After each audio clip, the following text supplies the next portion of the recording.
Vamos a comenzar a resolver un ejercicio de contrapunto de primera especie con el cantus firmus en la voz inferior y el contrapunto en la voz superior.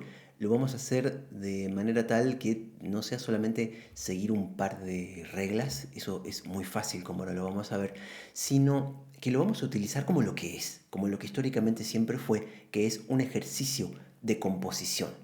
No es una composición propiamente dicha, no es un estilo tampoco que los compositores hayan cultivado en algún lugar, en alguna época, no lo es. Siempre fue un método para aprender composición y para aprender ciertas cosas fundamentales del sistema tonal. Por eso, la primera especie en particular, que consiste en poner una nota, una redonda en este caso, por cada una de las notas de nuestro cantus firmus, nos va a dar un resultado que musicalmente solo puede ser como mucho correcto, un resultado algo elemental. Pero vamos a tratar de entender ese resultado elemental no como algo sencillo, sino algo sobre lo cual vamos a construir otras capas de complejidad que le vamos a poner por encima. Eso lo vamos a ver a medida que avancemos en las especies y luego vamos a ver también cómo a través de las cosas que se estudian en las especies de contrapunto, eso sigue estando ahí, siendo un soporte estructural de las obras instrumentales, de las obras compuestas libremente, ya no siendo un ejercicio. Encarándolas de esa manera, lo mejor que podemos hacer es tratar de respetar y de adherirnos a las reglas de la manera más estricta y más pura posible, porque a través de las limitaciones en las que nos vamos a encontrar a lo largo de este estudio, es donde nuestra creatividad se va a ver beneficiada. El no decidir, bueno, esta regla no la voy a respetar porque no puedo hacer lo que quiero, sino decir, bueno, estas son las limitantes que tenemos establecidas de antemano. Vamos a aprovecharlas de la mejor manera para tratar de sortearlas y de incorporarlas a lo que hagamos para que nos quede un ejercicio que sea lo más correcto posible. De esa manera, nuestra creatividad va a ir de la mano con la disciplina artística, la disciplina de aprender a ceñirse a un contexto dado. Es muy importante aprender a trabajar en un contexto dado porque si bien acá, en el contrapunto de especies o cuando hacemos un coral o cuando hacemos incluso una fuga, ese contexto, esa serie de reglas vienen dadas desde afuera, cuando estamos componiendo, esas limitantes, lo que tiene sentido hacer y lo que no tiene sentido hacer, una decisión lógica de una decisión un poco más arbitraria, no viene dado desde afuera, sino que tenemos que descubrirlo nosotros a medida que vamos descubriendo de qué se trata el contexto de la composición, a medida que vamos tomando cada vez más decisiones que hacen que ciertas cosas sean lógicas y ciertas cosas ya no tengan tanto sentido. Entonces limitaciones va a haber siempre. Y por eso esto sirve como un gran ejercicio de composición, un contexto en el cual hay muy pocas cosas que se pueden hacer. Comencemos entonces el estudio de la primera especie. Como en la primera especie solo vamos a tener una nota contra otra, entonces vamos a tener puro tiempo fuerte, no va a haber diferenciación entre tiempo fuerte y tiempo débil. ¿Qué quiere decir eso? Que no va a haber lugar para poner disonancias, o sea, no vamos a tener diferentes jerarquías de pulsación. El tiempo débil nos sirve, como vamos a ver mucho en la segunda especie, para conectarnos con el tiempo fuerte siguiente. Acá tenemos solamente tiempo fuerte. Todos tienen que ser igualmente estables. Por eso vamos a utilizar la primera especie para profundizar muchísimo en los dos tipos de intervalos consonantes que podemos tener. Los intervalos consonantes son aquellos que no necesitan resolver a ningún otro, sino que son estables acústicamente. No representan un conflicto que haya que mover alguna de las notas para resolver. Y básicamente tenemos dos tipos de intervalos consonantes. Las consonancias perfectas, que son los intervalos que son acústicamente más estables, que son las octavas y las quintas justas, también puede ser el unísono, luego lo vamos a ver.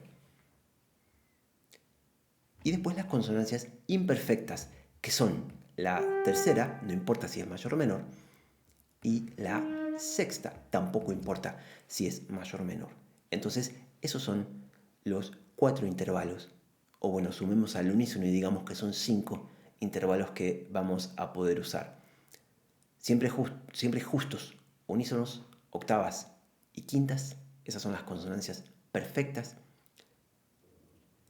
Terceras y sextas. Esos pueden ser mayores o menores.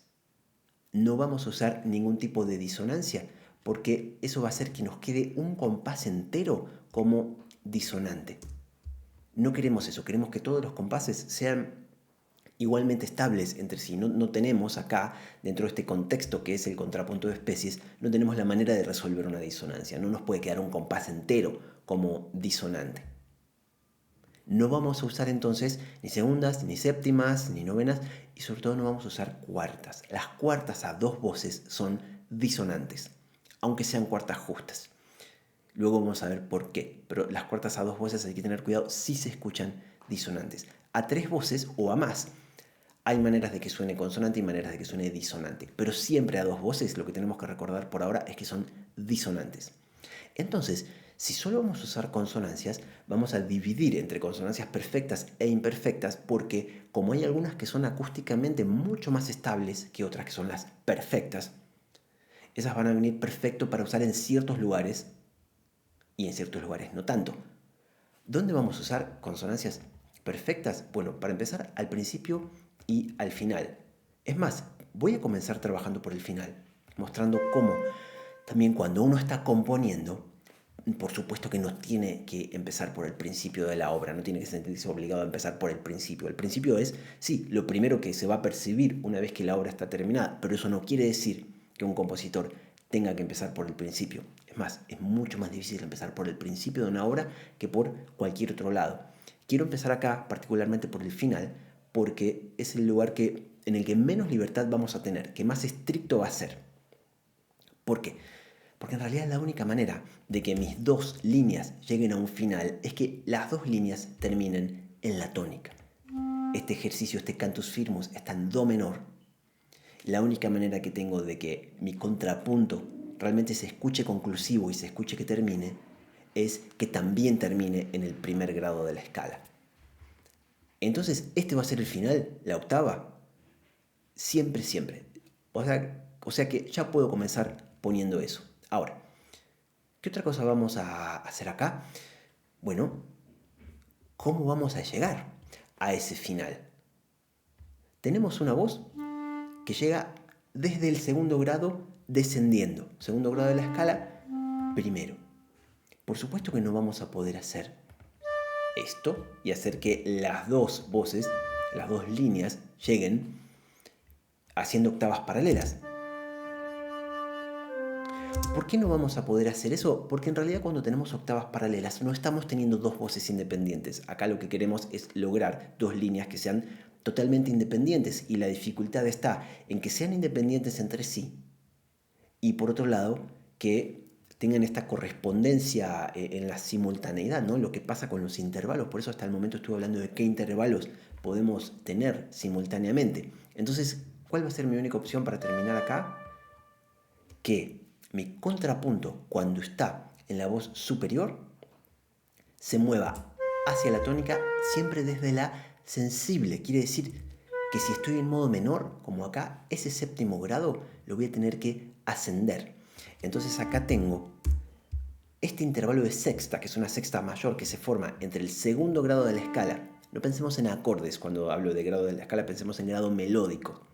Entre el segundo grado de la escala y el séptimo, ascendido en modo menor, o sea, la sensible, esa sexta mayor que se abre por movimiento contrario y se convierte en la octava. No tengo otra manera posible de terminar cuando estoy en contrapunto de primera especie y tengo mi cantus firmus a la voz inferior, no tengo otra manera posible de terminar que hacer esto que se llama cadencia contrapuntística 6-8.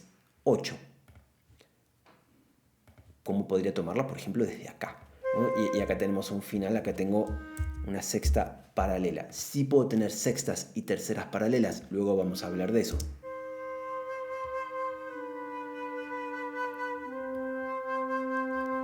Se escucha que las dos líneas terminan, eso es lo importante. No hay manera de que nos quede una maravilla musicalmente un ejercicio de primera especie. Tenemos que usarlo como la oportunidad de aprender estas cosas tan elementales y tan importantes.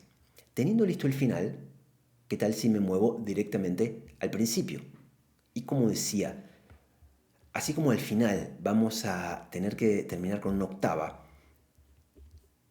el principio no necesariamente tiene que ser una octava, pero sí tiene que ser una consonancia perfecta. Las consonancias perfectas, por su estabilidad, funcionan como una especie de columnas que las ponemos en lugares importantes. ¿Y cuáles son los lugares importantes? Bueno, el más importante de todo es el final, por eso lo hice primero. El siguiente es el principio. Y entonces este principio y este final van a ser una especie de columnas que nos van a proporcionar el sustento estructural para hacer como una especie de arco en el resto del ejercicio, en el cual van a predominar más bien consonancias imperfectas. Sí voy a poder tener consonancias perfectas, luego explicamos cómo, pero sin duda que tienen que predominar las consonancias imperfectas, las sextas y las terceras. Entonces tengo más de una opción para empezar, pero no tengo tantas. ¿Por qué? Porque, bueno, vamos a empezar con consonancia perfecta, o sea, puedo poner quinta, octava, unísono. Eh, ¿Por qué no voy a poner un unísono? Porque esto me hace una conducción de voces muy mala. ¿Por qué? Porque el cantus firmus siempre empieza hacia arriba, siempre. Y si comienzo acá al unísono y de repente pongo una nota que vaya bien con el re, como por ejemplo poner acá una tercera, poner un fa, va a sentirse como que este fa aparece de la nada. Aunque sean dos timbres diferentes, yo acá puse una flauta y aquí un clarinete, pero de todas maneras va a sentirse como que ese fa aparece de la nada. No puedo yo abandonar el unísono por movimiento directo. ¿Cuál sería este movimiento directo? Bueno, cuando dos voces se mueven en la misma dirección, pero diferente intervalo. Y acá tengo dos voces que se mueven en la misma dirección, hacia arriba, diferente intervalo. La voz inferior sube una segunda mayor, la voz superior sube una cuarta justa. Esto es un movimiento directo. Al unísono, en caso de que lo tenga, debería siempre tomarlo y abandonarlo por movimiento contrario. Y deberíamos tomar en realidad toda consonancia perfecta, como acá tenemos esta octava, por movimiento contrario. A dos voces siempre tiene que ser así. Cuando trabajemos a cuatro voces hay momentos, hay ciertas condiciones que nos van a permitir tomar una octava o una quinta por movimiento directo. Nunca a dos voces, queda demasiado acentuada. Eso anula la posibilidad del unísono, porque por un lado no voy a cruzar las voces, no voy a mandar para acá, abajo del cantus firmus, mi contrapunto, y entonces no hay manera de que comience con un unísono, porque todo cantus firmus empieza hacia arriba. ¿Cuál sería la otra opción? ¿Empezar con una quinta? Bueno, esta sí podría, porque, bueno, estoy tomando esta tercera por movimiento contrario, puede ser. Excepto que acá ya no me sirve tanto, porque tengo fa con fa. Esto va a hacer la conducción de voces un poco confusa, porque si yo dijera, bueno, voy a hacer otra tercera, acá.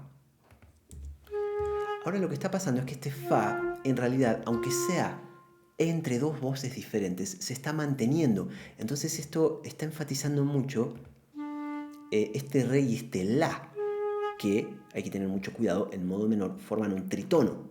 Re natural, la bemol, lo tenemos en la armadura de clave. Hay que tener mucho cuidado con esta quinta, que la vemos en el papel, la vemos en la partitura, aparentemente es correcta, re, la, pero en modo menor, si la quinta se forma entre el segundo y el sexto grado de la escala, menor natural, en realidad es un tritono, es una quinta disminuida. Entonces, no puedo acá tener tampoco este fa, no me sirve. ¿Cuál sería la regla que podemos extraer de esto? Bueno, la nota más grave que yo puedo tener, en este caso en el compás 2, tiene que ser más aguda que este fa, porque si no, se va a escuchar como un fa que se prolonga. Se llama entrecruzamiento de voces. Quiere decir que la nota más grave que podría tener acá es un sol. Ese sol no me sirve, porque es una cuarta. Este la tampoco me sirve, porque es la bemol, me forma una quinta disminuida. Entonces, lo cierto es que podría tener acá un si bemol, podría ser si natural, luego lo vemos, como nota más grave. No me sirve abandonar acá. Abandonar la quinta por movimiento directo no está del todo mal, pero se puede hacer mejor. Se puede hacer mejor. Vean que acá le volví a llamar movimiento directo porque ambas voces se mueven en la misma dirección, diferente intervalo. ¿Cuáles son los otros tipos de movimiento que hay? Bueno, movimiento contrario, como tenemos acá. Ambas voces se abren o se cierran de un intervalo más grande o más chico, pero ambas voces se mueven en dirección opuesta. Eso es movimiento contrario. El otro tipo de movimiento que tengo, como ya lo coloqué ahí, es movimiento paralelo. Solamente vamos a tener movimiento paralelo entre consonancias imperfectas, entre sextas y terceras. ¿Cuál sería la mejor manera entonces de tomar esta nota que, dicho sea de paso, vimos que era la más grave que podíamos poner? Por movimiento contrario. Entonces acá debería empezar por una octava. Podría, claro, ¿por qué no?, empezar por una quinta compuesta. Podemos tener como separación máxima entre las voces una quinta compuesta. Pero tiene que ser la separación máxima, porque estos ejercicios los vamos a plantear de manera tal que estén hechos entre voces adyacentes. O sea, si esto es una contralto, esto va a ser una soprano. Si tengo como superior una contralto, puedo tener abajo un tenor. ¿Esto por qué? Es una cuestión de orquestación, que suena mucho mejor una textura a dos voces cuando esas voces están cerca en el registro y no cuando están demasiado separadas. No se escucha lo suficientemente homogéneo. No suena mejor si tengo dos voces, si tengo los registros pegados o el mismo registro.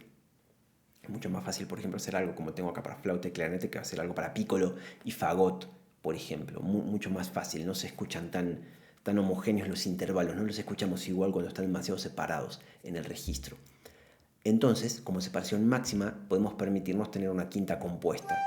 Y acá, desde la duodécima, la quinta compuesta, estoy yendo a una décima. Claro que puede tener décimas. ¿Qué son las décimas? No son otra cosa que terceras compuestas. Este es un buen comienzo. Podríamos tenerlo. Mucha independencia entre las voces tengo ahí. No está mal, después vamos a probar otra. Ya que estamos acá, podría ver si me muevo a un do. ¿Podría moverme a un do? Bueno, claro que sí. No es la opción que más me gusta, pero tengo acá una quinta. ¿Por qué no es la opción que más me gusta? No porque sea una quinta, la quinta está bien. Lo que conviene tratar de evitar es que dos voces salten simultáneamente. Si es que podemos evitarlo, lo vamos a evitar. Si hay un salto, muchísimo mejor que una de las voces salte y la otra se mueva por grado conjunto. Suena, vamos a escuchar ahora un poco acentuado este lugar. Se rompió la continuidad melódica porque acá me moví por movimiento contrario, eso está bien, y ambas se movieron por grado conjunto. Eso está muy bien, está mucho mejor. Si las dos saltan, es un lugar un poco que se quiebra. Dicho sea de paso, pero ya que estamos acá, podría tomar esto para mostrar que en realidad este movimiento oblicuo, que fue el tipo de movimiento que no nombré, pero no nombré a propósito porque no queremos usarlo acá en el contrapunto de especies, pero es lo que tenemos acá. Oblicuo se da cuando una voz no se mueve y la otra sí. Salta o se mueve por grado conjunto. En el contrapunto de primera especie vamos a tratar de evitarlo, a menos que estemos súper encerrados y no tengamos ninguna otra opción. ¿Por qué?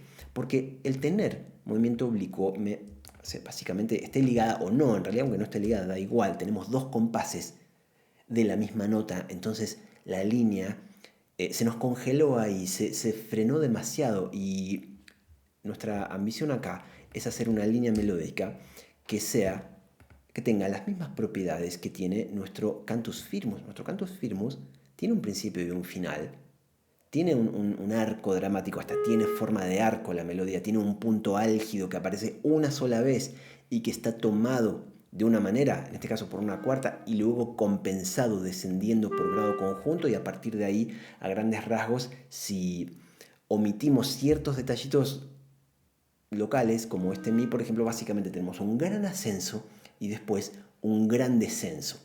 Con ciertos accidentes, no se da linealmente, pero si nosotros podemos hacer que sea tan coherente nuestra línea, nuestro contrapunto, tan coherente como el cantus firmus, muchísimo mejor. Por eso vamos a evitar todo lo posible movimientos oblicuos.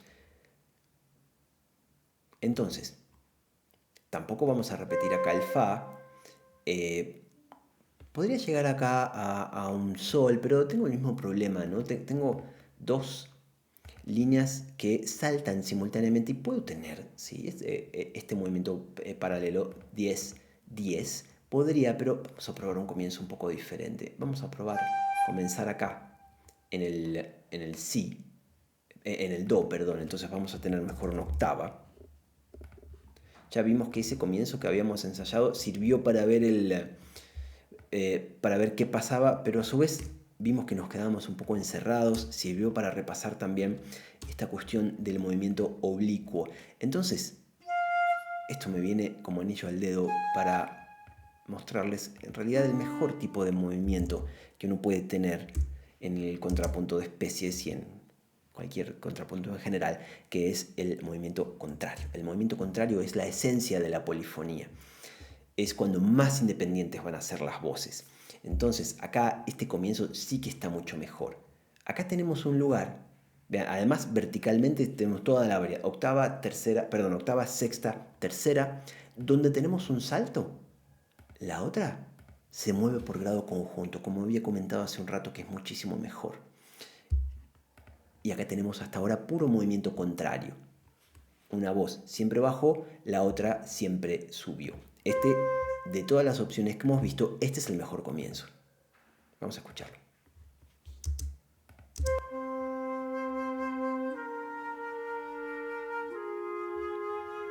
Ya se pueden escuchar muy claramente todas las voces, las dos, perdón. Entonces, es un súper comienzo. Luego vamos a ver cómo esto, como decía al comienzo del video, se puede usar como sustento estructural para adornar esto y para agregarle ciertas cosas que van a ir apareciendo en las siguientes especies, y hay cosas tan complejas y tan elaboradas que exceden al contrapunto de especie, y lo vamos a ver en una composición libre. Ahora, según esto que dijimos, para no traspapelar, para no hacer lío con los registros, yo podría poner acá una tercera paralela. Sí puedo. En este caso no. En este caso no, ¿por qué? Por la regla que yo decía recién. En el compás siguiente viene un la. Si quiero tener la mayor claridad posible en la conducción de voces, la nota más grave que yo puedo poner en el compás posterior y también en el compás anterior tiene que estar más aguda que este la bemol. Vamos a poner entonces como nota más grave un si bemol. Y particularmente, ¿podría yo poner acá un si bemol? Bueno, mi bemol, si bemol, nos da un intervalo de quinta justa. ¿Estaría bien tomado este intervalo de quinta justa? Sí, estaría bien, porque está tomado por movimiento contrario. La única posibilidad de tener quintas, octavas o unísonos en el contrapunto de especies es tomarlas por movimiento contrario. De otra manera, ni hablar movimiento paralelo no, ahora vamos a hablar por qué. Pero de otra manera queda demasiado acentuado este lugar. Vamos a ver que igual va a quedar acentuado, pero es la manera más sutil en que la podemos tomar. Vamos a escuchar hasta acá.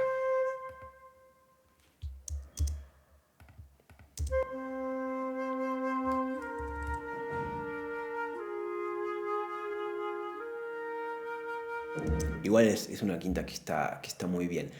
Puro movimiento contrario tuvimos. Ahora, si bien decía yo hace unos minutos que el movimiento contrario es la esencia de la polifonía, es muy bueno que a lo largo de nuestro ejercicio nos vayan quedando diferentes tipos de movimientos entre las voces. Acá teníamos un poco de movimiento paralelo y luego acá movimiento contrario. Muy bien. Ahora, quiero mostrar un ejemplo un poco extremo. No es lo que voy a poner porque hay mejores soluciones, pero si quiero obsesionarme y seguir con el movimiento contrario, podría llegar acá al unísono. Podría llegar al unísono. Y de nuevo, acá tendríamos una voz que sube por salto, una voz que salta y otra voz que se mueve por grado conjunto. Hay varias razones por las que este unísono no es tan bueno. Primero, por el unísono mismo, si bien estamos llegando bien, de todas maneras. Pero además porque veamos cómo esta línea do, si, la, como que no tiene mucha dirección, no tiene un objetivo, es muchísimo peor que esta. Do, re, fa, mi, la, sol, fa. Tiene relativamente pocos cambios de dirección. Como decía recién, es más bien un gran ascenso y luego un gran descenso. Vamos a tratar de replicar esas propiedades acá, en nuestro contrapunto. Entonces, ¿qué tal si abandonamos por un momento el movimiento contrario? Voy a mover acá arriba a mi contrapunto. Vamos a tener entonces una tercera. Tenemos por primera vez movimiento directo. Tomamos una tercera por movimiento directo. Eso está correcto. Lo mismo que una sexta por un movimiento directo. Eso está muy bien. Y de nuevo, una voz salta y la otra se mueve por grado conjunto. Vamos a ver cómo esta opción es muchísimo mejor que la que teníamos recién.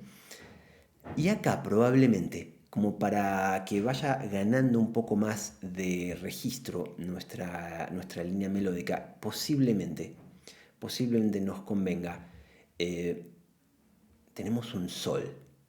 Tenemos un sol. Podría ir a un re, o sea, podría tomar otra quinta por movimiento contrario, pero como decía, vamos a probarlo. No es la única opción, por suerte. Vamos a probarlo, pero yo decía que tienen que predominar las consonancias imperfectas. Acá estoy tomándolas con cuidado y poniéndolas bien, pero tal vez poniendo demasiadas quintas. Si pongo esta también. Y recuerden que la razón por la que deberían predominar las consonancias imperfectas es porque, si bien son consonantes, también es cierto que son acústicamente un poco menos estables. Entonces funcionan fantástico para conectar básicamente el principio con el final. Como que uno puede patinar más, deslizarse más sobre las consonancias imperfectas que sobre las consonancias perfectas. Este mismo principio es lo que hace que cuando apliquemos estos conceptos a una composición libre, a cualquier composición instrumental, vamos a ver, contrariamente a lo que seguramente nos han enseñado, que en realidad a lo largo de una frase tienden a predominar los acordes que están en inversión, sobre todo en primera inversión. Esa es una extensión de esto mismo que estamos viendo acá, de que predominan las sextas y las terceras, los intervalos que tienen los acordes en primera inversión. Solamente tienen quintas los acordes que están en fundamental. Vamos entonces a escuchar hasta acá.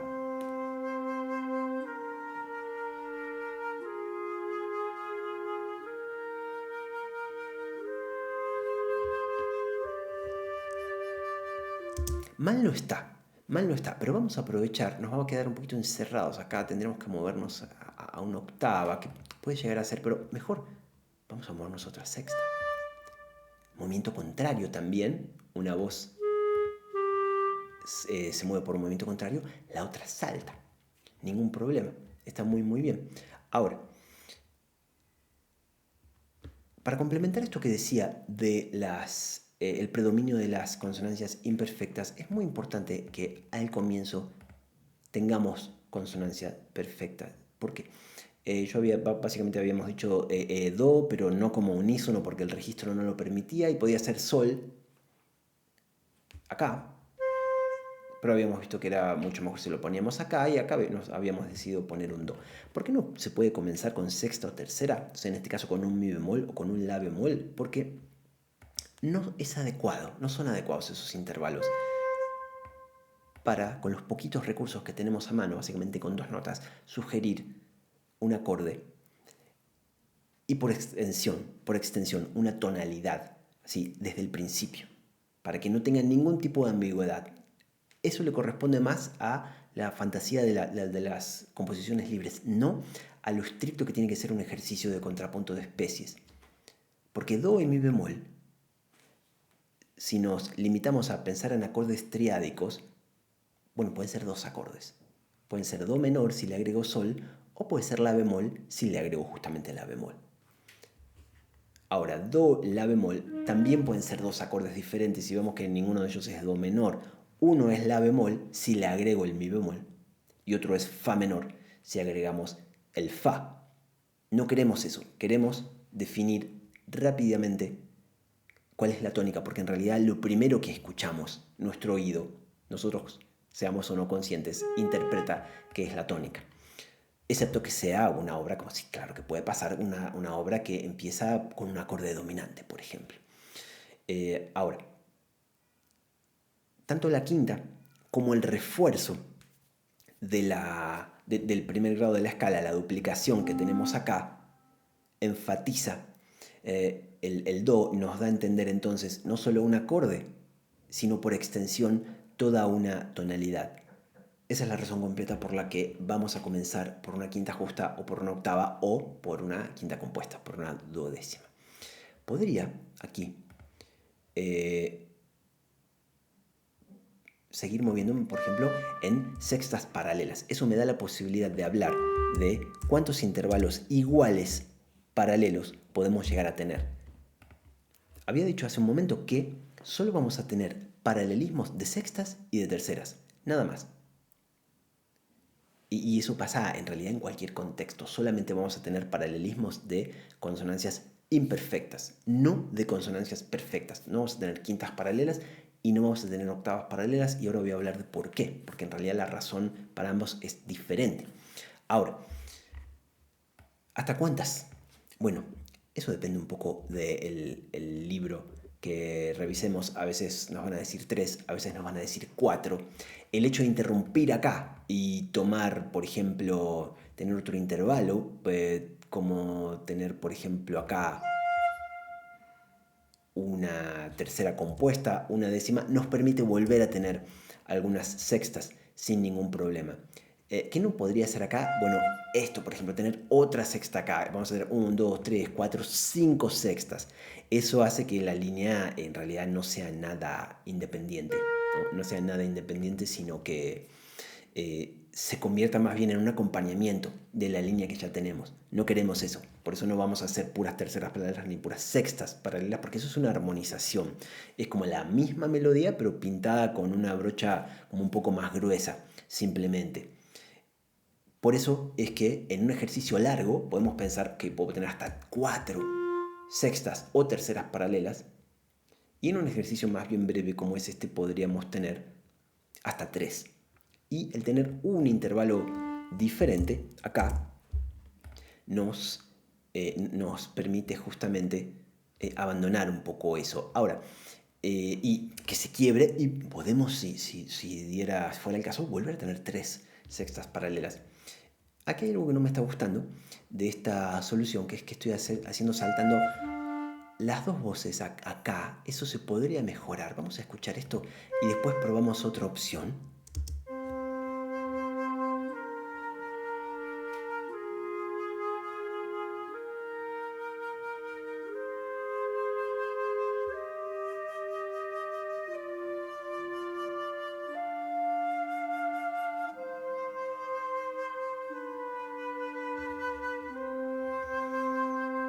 Esta solución es buena, es mucho mejor, no lo hemos escuchado, mucho mejor el mi bemol que el re que habíamos probado antes y acá las sextas paralelas. Está bien esta solución.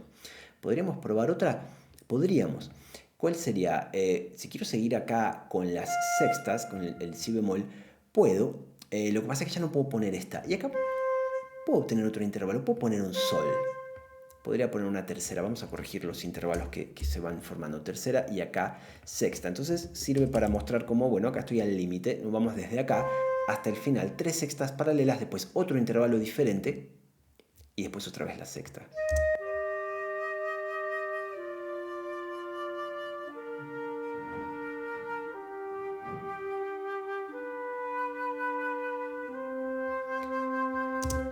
No está mal esto, no está mal. Estoy solamente poniendo la sensible. Me gustaba más la otra opción. Ambas están bien igual. Solamente estoy poniendo la sensible cuando voy a resolver por semitono ascendente a la tónica.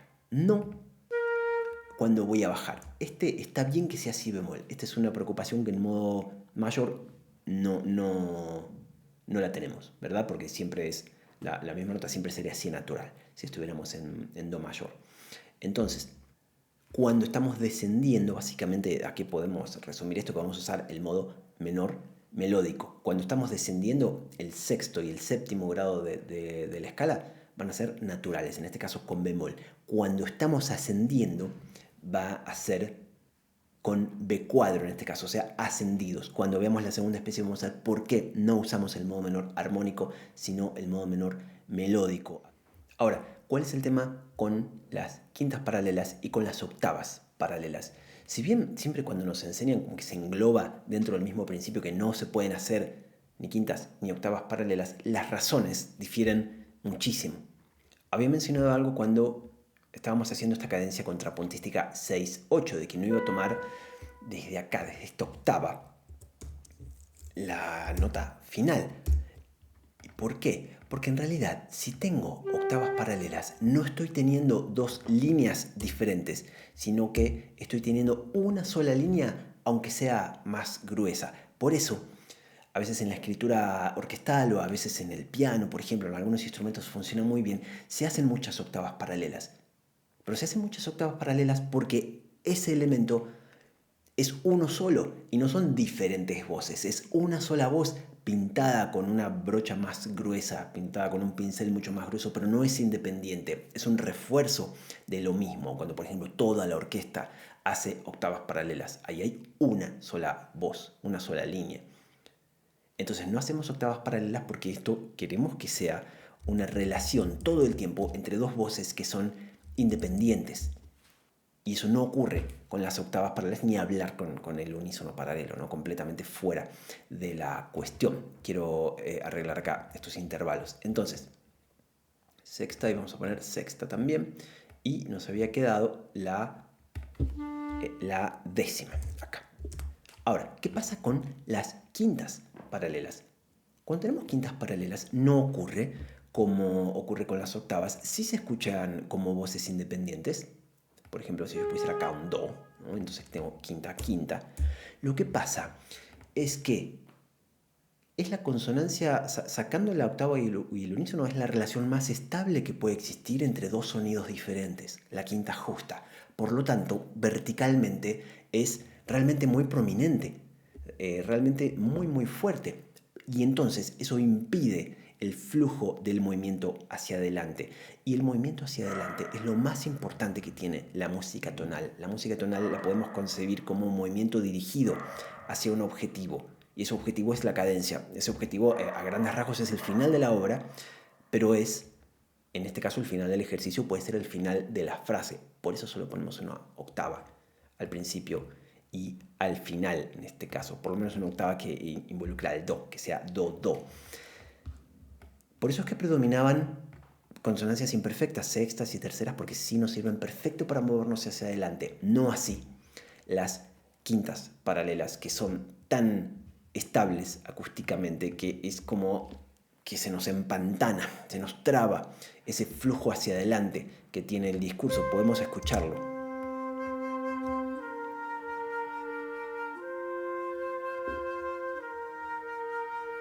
Como que ahí nos quedamos trabados. Encima de esto tiene el error de haberlo tomado por movimiento directo a las quintas. Las quintas solo las podíamos tomar, como habíamos dicho acá, por movimiento contrario.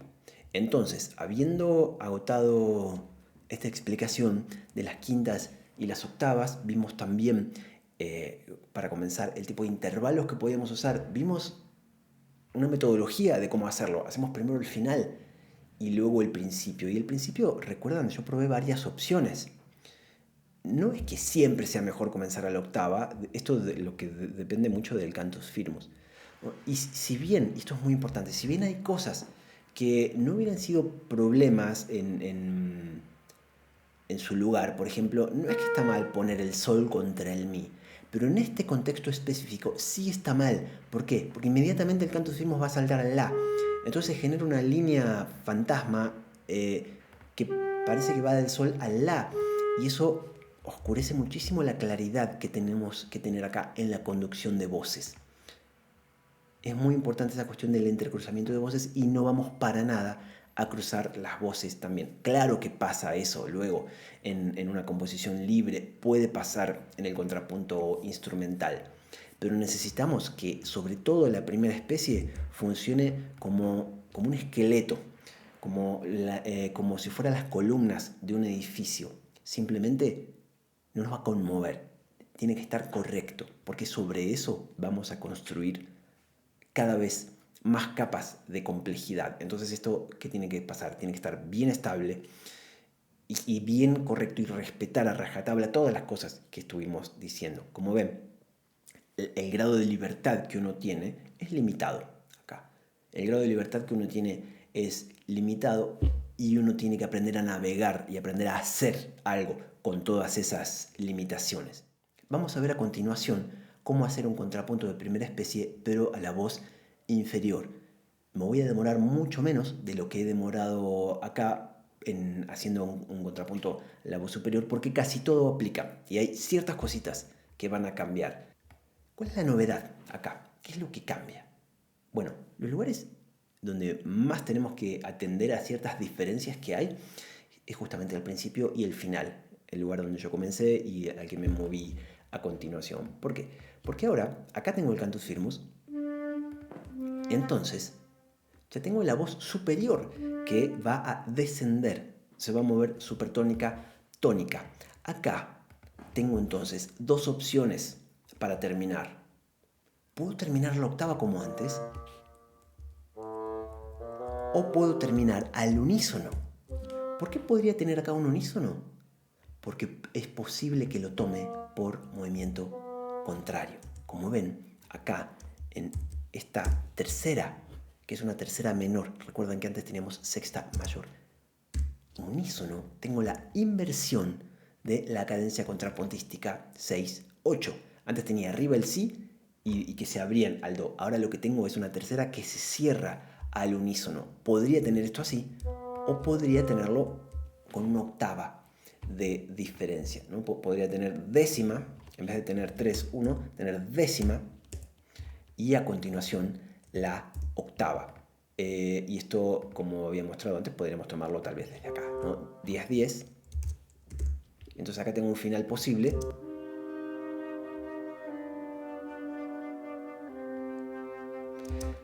Pero como decía cuando hablaba del contrapunto de la voz superior, si podemos tener más pegaditos los intervalos, cuando tengo dos elementos, va a sonar todo mucho más coherente, más cohesivo. Sería preferible mantener las voces lo más cerradas que podemos dentro de lo humanamente posible. Entonces estaría muy bien, mejor que fueran 3-3-1.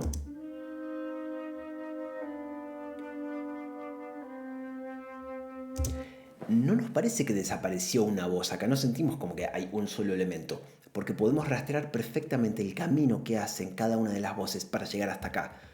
Do, si, do, por un lado, aunque ahí se colapsen en el unísono, y por otro lado, mi, re, do. Entonces, por eso sí se puede tomar el unísono por un movimiento contrario. No nos parece que desapareció una voz, como si parecería si yo borro esta, por ejemplo, ¿no? Ahí sí que va a parecer que falta algo. Queda tremendo hueco. No pasa acá, porque nuestro oído sigue que el camino, entiende que cada una de las voces, la flauta y el faust, llegaron al do por caminos diferentes.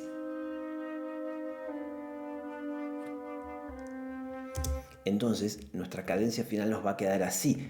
Repito, no está mal si queda así, bajando la octava con estos intervalos compuestos, básicamente 10-10-8 en lugar de 3-3-1.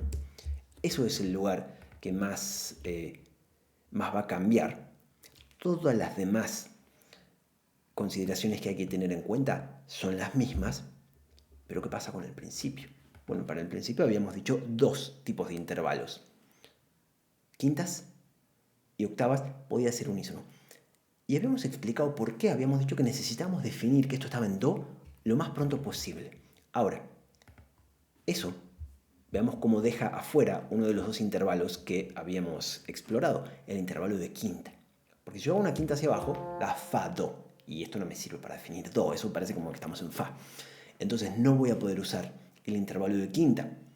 Así como podía usar solamente antes dos intervalos en realidad, quinta hacia arriba y octava, y que podía llegar a ser la quinta compuesta, acá vamos a usar, tenemos menos posibilidades todavía, tenemos dos nada más. Cuando estaba el contrapunto arriba, teníamos tres, la quinta, la octava y la quinta compuesta.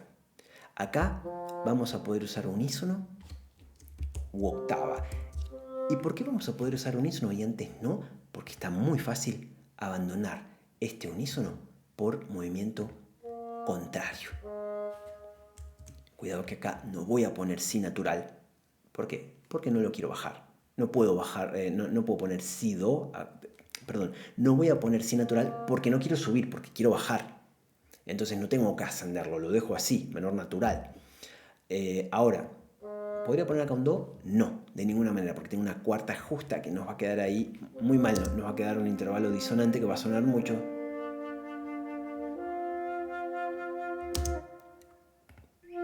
Este fa no se escucha como nota real, se escucha como una nota que quiere resolver a la tercera. Fa, mi. Se escucha esta nota, además está decir que no puedo hacer esto.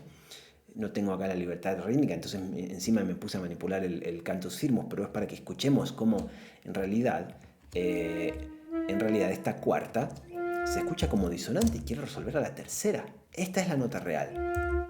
Esta es la nota real y no la cuarta. Eso lo vamos a explorar en la cuarta especie. Como vamos a tener ciertas disonancias que vamos a tomar con mucho cuidado en tiempo fuerte y van a resolver en tiempo débil. Acá no lo podemos hacer. Se escucha como que se acomoda. Fa, mi. Ese acto de acomodarse es justamente lo que llamamos resolver, cuando resuelve una disonancia. Acá partimos del unísono, vamos a la tercera, vamos a la sexta, es un súper buen comienzo por movimiento contrario. Todas las demás consideraciones se mantienen acá. Puedo tener otra sexta, sería bueno hasta tercera, no hay problema que sea todo movimiento en la misma dirección. Podría quebrarlo ahora, claro que sí. Sería muy bueno hacerlo. Incluso hasta acá me permitiría saltar bastante, podría saltar, ¿por qué no? Hasta ese si bemol, un salto de cuarta. Por supuesto que no puedo tener, ni cuando está el contrapunto arriba, ni cuando está el contrapunto abajo, saltos melódicos disonantes. ¿Qué sería un salto melódico disonante? Cuando salto, por ejemplo, intervalos aumentados o disminuidos. O, por ejemplo, séptimas mayores. Una cuarta justa, como tenemos acá, una cuarta justa, como salto melódico es consonante. No tiene ningún problema. Ahora vemos la única precaución que deberíamos tomar acá. Pero como salto melódico sí se puede hacer. ¿Qué es lo que no se puede hacer? Saltar una segunda aumentada, por ejemplo. Tener acá la bemol, que esto no estaría del todo mal, es una quinta, pero sí está un hueco gigante acá, la bemol si natural. Eso es un salto melódico disonante. No es una disonancia que se da entre dos voces diferentes. Es una disonancia que se da en la línea melódica. Como que ese quiebre que se da ahí. No podemos entonces saltar intervalos aumentados o disminuidos, pero sí podemos saltar cuartas justas, aunque como había dicho recién, no podemos tenerlas verticalmente. ¿Cuál sería el requisito para poder tener esta cuarta? Que esto va bien porque tenemos sexta, décima, perfecto, otra sexta. Entonces, esta cuarta, así como está haciendo acá el cantus firmus, deja como un hueco muy grande para el contexto del contrapunto vocal. Entonces necesita una compensación. Necesita que la compensemos yendo por grado conjunto en sentido opuesto al salto. En este caso, eso implica descender. Entonces, puedo descender acá y sí, perfectamente, porque tengo ahí una sexta. Entonces vamos a escuchar desde el principio.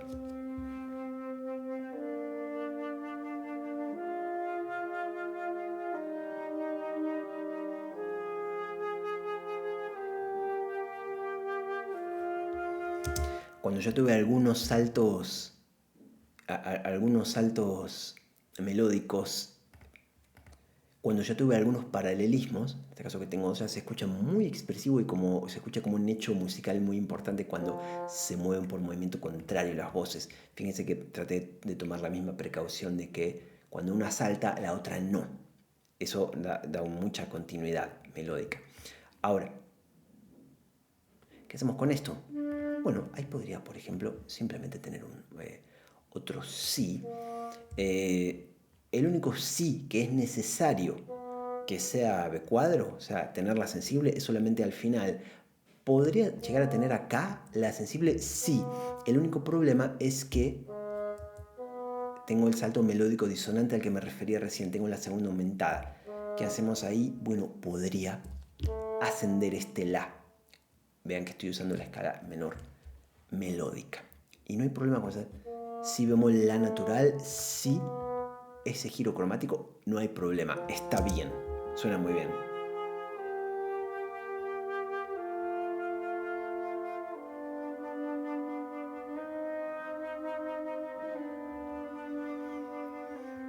Lo que no está quedando tan bien es que toda la última mitad del ejercicio me está quedando como medio encerrada entre solamente tres notas. Entonces vamos a ver si hay una mejor cosa que hacer acá. Probablemente esta la podamos modificar. Vamos a poner acá un sol, eso me va a dar una sexta y eso me va a permitir tomar esto acá. En principio desde el fa, pero como vemos tenemos demasiadas sextas. Esta era muy necesaria porque venía a compensar este salto de cuarta, o sea, rellenarlo por grado conjunto en el sentido opuesto. Entonces esta la vamos a dejar acá, probablemente esta también, y en realidad si este do lo volvemos a donde estaba, ahí tenemos de nuevo esta tercera tomada por movimiento directo. Vamos a poner acá otra vez la tercera, tomada por movimiento directo.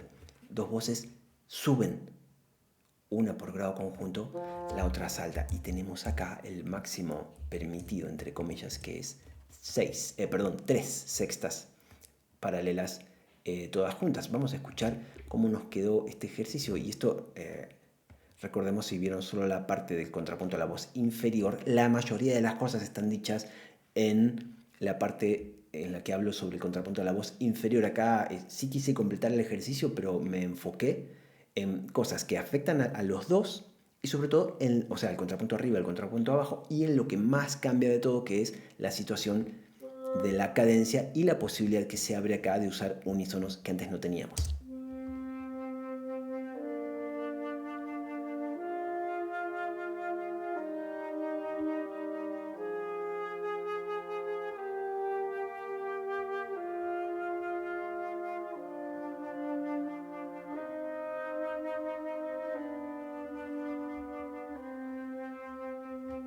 Tenemos un ejercicio bien correcto. Recordemos que repasar la teoría es apenitas una parte, porque esto no es una disciplina teórica, es algo empírico, es algo pragmático, hay que hacerlo. Esto es algo que usaban y seguimos usando los compositores para aprender composición. No es una cuestión teórica. Si lo vemos solamente así como teoría, nos olvidamos después del examen, nos olvidamos instantáneamente. Están mal categorizadas las materias en todas las universidades cuando se dice que esto es una materia teórica, o armonía es una materia teórica. Otras cosas son teóricas, no sé, metodología de la investigación, historia de la música, ahí sí, pero esto no. Esto es tan práctico como estudiar instrumento. ¿A qué voy con esto? Que si no lo practicamos, no sirve de nada. Acá, esto que han visto hoy nos da la pauta de nuestro punto de partida, de qué cosas vamos a hacer y qué cosas no vamos a hacer. Pero realmente, para dominar esto, para aprender lo que tenemos que aprender a través del contrapunto de especies, recordemos que el contrapunto de especies es un medio y no un fin. El medio es mejorar como compositores, no hacer un contrapunto de primera especie. Porque si no, pongo puras sextas y terceras y más o menos ya está, pero me queda un ejercicio, entre comillas, correcto, pero musicalmente muy malo. Entonces, si queremos aprender lo que se puede aprender a través del contrapunto de especies, tenemos que practicar, tenemos que convertir esto en un oficio, volvernos buenos haciendo. De esa manera, la teoría la vamos a súper incorporar, pero además vamos a aprender a resolver los problemas prácticos que se nos presentan. A ver, esta nota la podría poner, pero acá no conviene por esta cuestión o por esta cuestión. Entonces, así vamos a estar pensando como compositores y le vamos a sacar todo el jugo que se le puede sacar a estos ejercicios. Esto que estuvimos viendo hoy, sumado a otra gran disciplina de contrapunto que es el bajo cifrado, es lo que durante siglos se consideró estudiar composición. No estudiaban otra cosa los compositores, más allá de contrapunto de especies y bajo cifrado, y consideraban que eso les daba toda la formación que necesitaban. Hay algo bien poderoso que aprender ahí, y mientras más ejercicios podamos hacer, mucho más profundamente vamos a aprender todo lo que podemos aprender acá. Espero que esto les haya servido y nos vemos en el próximo video.